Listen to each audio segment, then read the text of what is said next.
What is going on, guys? Welcome back to the channel. Critical Overlord here. We're going to be talking about Gremlins 3 in this video here today. So we got a bombshell announcement this morning from the Hollywood Reporter and other reputable trades that Gremlins 3 is officially moving forward, and it has a release date. It has writers and a director attached. Now, Warner Brothers, it says here in the Hollywood Reporter, is reviving the Gremlins franchise after more than 3 decades and with a couple of powerhouse names back on board. Warner Brothers Discovery chief David Zaslav announced the green light of a new Gremlins film during the company's third quarter earnings call on Thursday.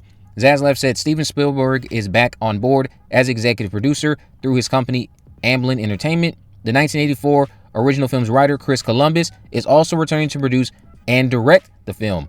The new Gremlins movie will be released November 19th, 2027. Upon release, it will be the first Gremlins movie in 37 years. That is absolutely crazy. The first Gremlins movie was a dark horror comedy directed by Joe Dante and introduced an adorable creature called a Mogwai that's adopted as a pet by a suburban family. But when the creature's caretaking rules are broken, the Mogwai multiplies into an array of destructive green killer monsters. The film was a box office hit, produced only for $11 million and grossing $151 million domestically. The film spawned a divisive sequel, which was also directed by Dante but not written by Columbus, released in the 90s, a broad comedy set in New York City that brutally satirized the original film. The film only made $41 million at the box office and effectively halted the franchise.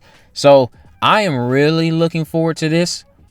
Now, one name I know Gremlins fans would have appreciated seeing is Joe Dante.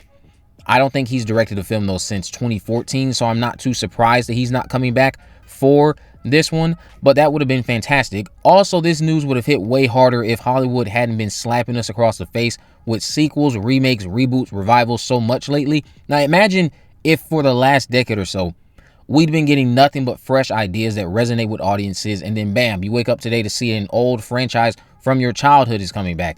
It just would hit much harder, but I am excited to see how this is executed. It also doesn't help that for most of my life, and I know many of your lives, we've been hearing and seeing things circulating online about Gremlins 3 happening, only for none of it to ever materialize until now when I'm about to reach the age of 30.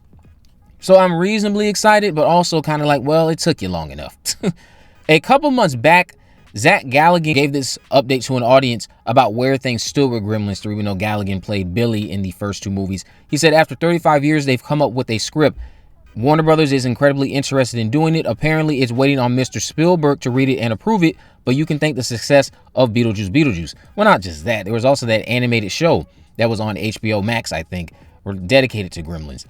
Then more recently, Chris Columbus told this to Games Radar, honestly, we've been toying around with Gremlins and Goonies ideas for 30 plus years. We just haven't cracked it yet. And Steven and I don't want to do a film that's not great. There has to be a reason for doing it. It has to be more than just, okay, we'll do great at the box office with the title. It has to be something that the fans are proud of, something that we're proud of, that also all the fans can say, okay, they did a great job on this film. So we're very, very specific about making sure it's great. What was interesting about this report this morning was that Columbus isn't mentioned as being the writer. Well, not initially. But the Hollywood Reporter did just double back saying it looks like he might be co-writing. Well, he's directing it, so he's going to have his hand in the screenplay anyway. But the writers that were announced are the directors from the Final Destination Bloodlines film. So Zach Lipovsky and Adam Stein are working on the script with Columbus. But he's been telling us about a finished script for Gremlins 3 as far back as, I want to say, 2018. Yeah, he told Slash Film this about his completed script almost 10 years ago. He said, I'm really proud of the script. It's as twisted and dark as anything, so we'll see. It's always a budgetary conversation when we're going to shoot it. I wanted to go back to the really twisted sensibility of the first movie. I found that was a very easy place for me to fall back into and start writing again, so hopefully we'll see that movie soon. Now, are we still going to get this, or is this an all-new take? Because you could easily dust off and tweak what Chris Columbus has already written. This dark take to me also implies Columbus was going to entertain eliminating the lovable Gizmo, who did nothing wrong other than trusting humanity a bit too much, seeing the good in us. I know some people will have pitchforks ready to scream that Gizmo shouldn't be eliminated, leave him alone, etc. My thing with characters, even my comfort characters, which if you've been listening to me for some time, you might have heard me consistently say my comfort characters are Sidney Prescott, Buffy Summers, and Harry Potter. With characters, it's not that you can't put them 6 feet deep. It's not that you can't. You objectively can write that and execute it on screen. And I and many others will then engage with it if it was done well or in poor taste. I don't have a problem with characters being eliminated if it benefits the story, doesn't disrespect them, and feels earned. You guys already know what I do for Gremlins 3. I've shared it a couple times at this point. But put us in a post-pandemic world. No better franchise than Gremlins, I would say, to toy this, because Gizmo himself can be seen as a harm to public safety.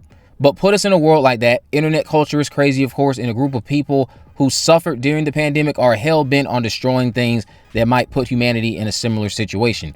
Gizmo's 2 past incidents have become viral internet stories, so he becomes a target once they discover that he's still alive. He can be living with Billy and his family or something along those lines. Now, there's been no outbreak since the New York incident, meaning Billy has taken good care of Giz and followed the rules. But these group of people will let their good intentions spark the very thing they wanted to avoid, as Gizmo ends up spawning more of his twisted siblings. That's what I would do for Gremlins 3. All of this can build up to Gizmo witnessing the division his existence has sparked in humanity, so he offs himself in the end by dying with the last twisted sibling. Some people will say, oh, that doesn't sound all that great. Well, again, if it's executed well on screen, it could be phenomenal. We haven't seen Gizmo, well, live action format. We haven't seen Gizmo, like the article mentions, in over nearly 40 years by the time this drops.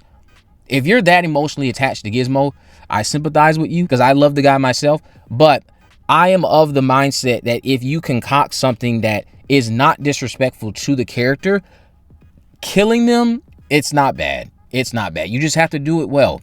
And I think there is an opportunity to tell a very thought-provoking narrative that does conclude with Gizmo no longer being a thing. I think you can tell a very thought-provoking narrative that concludes with him dying. Now, he doesn't have to die. I'm just saying, if they were to kill Gizmo, you have to do it in a way that feels earned. It feels like it benefits the story, and it doesn't just feel like you're doing it for the sake of shock value. I'm just not someone who really holds on to characters in a capacity to that I think that they should never die. You know, I say that all the time about Sydney Prescott, bit biased towards her, obviously, but if somebody were to do it well enough and it benefits the story, I'm not going to lose sleep over it. I mean, I will argue that she wouldn't have died had people been willing to let her ride off into the sunset, like I constantly say on my channel. But if you do it well enough, I will give you props. I think there is a very good story to tell with it ending in Gizmo's death.